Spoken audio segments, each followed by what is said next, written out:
नमस्ते दोस्तों, आप कैसे हैं? आप अच्छे होंगे। आज हम सभा और राज्यसभा में क्या अंतर है इसके बारे में जानेंगे। तो चलिए दोनों, क्योंकि कॉम्पिटिटिव एग्जाम में ये पूछा जाता है, सवाल हर बार ये रिपीट होता है। ठीक है, तो इस दोनों का अंतर पता चल जाएगा। तो आपको इसके सदस्य आम जनता द्वारा चुने जाते हैं, यानी लोकसभा को आम जनता यानी हम लोग क्या वोट, इलेक्शन होता है, वोट देते, तो ये इसमें क्या सदस्य MP MLA बैठता है। ठीक है, और क्या राज्यसभा में इसके सदस्य राज्य विधानसभा के निर्वाचित सदस्य द्वारा चुने जाते हैं, यानी हम इसको वोट यानी इसका इलेक्शन नहीं होता, ये प्रत्यक्ष रूप से होता है, ये अप्रत्यक्ष रूप से इसका इलेक्शन होता है। चुनते हैं तो ये इसको चुनते हैं राज्यसभा में। ठीक है, तो आपको पता चल गया कैसे निर्वाचित सदस्यों द्वारा चुने जाते हैं। ठीक है, अब दूसरा क्या है, इसे निचला लोकसभा में लोकसभा क्या निचला सदन कहते हैं। ठीक है, और राज्यसभा को ऊपरी सदन कहते हैं, यानी इसको निम्न सदन, इसको ऊपरी सदन, यानी क्या होगा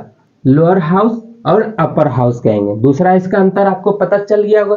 चलिए आगे देखते हैं। क्या इसका कार्यकाल कितना रहता है? लोकसभा कार्यकाल 5 वर्षों तक रहता है। ठीक है, और राज्यसभा की कार्यकाल कितना रहता है? 6 वर्षों के लिए रहता है। कितना दोस्तों? 6 वर्षों के लिए होता है। ठीक है, अगला चलिए देखते हैं क्या होगा। क्या इसकी अधिकतम सदस्यों की संख्या कितनी है? आपको पता है कितनी संख्या? 552 सीटें हैं। कितनी? किसका? लोकसभा का अधिकतम संख्या। ठीक है, और क्या राज्यसभा का अधिकतम संख्या कितना है? 250, यानी 250 है राज्यसभा के। ठीक है, और वर्तमान में अभी लोकसभा की कितनी संख्या है? 543 संख्या। ठीक है, और राज्यसभा की वर्तमान में कितनी संख्या है? 245 संख्या। आपको यहां तक पता चल गया दोनों में अंतर क्या है। इसमें कितना 543 है, इसमें 245 है। ठीक है, चलिए आगे देखते हैं। क्या लोकसभा का सदस्य बनने के लिए न्यूनतम आयु कितना है? क्या है? लोकसभा का सदस्य बनने के लिए न्यूनतम आयु कितना? 25 वर्ष। ठीक है, कितना है? 25 वर्ष। आप 25 वर्ष के ताब ये क्या वोट यानी के लिए। इसमें क्या है, राज्यसभा का सदस्य बनने के लिए कितना आयु? इसमें 30 वर्ष है। इसमें कितना था लोकसभा में? 25 वर्ष, और इसमें कितना है? 30 वर्ष है। ठीक है, आप 30 वर्ष के ऊपर है तब आप ये क्या राज्यसभा का लड़ सकते हैं, पद इसमें बन सकते हैं सदस्य। ठीक है, आपको यहां तक पता चल गया होगा दोनों का अंतर, इसमें कितना आयु है।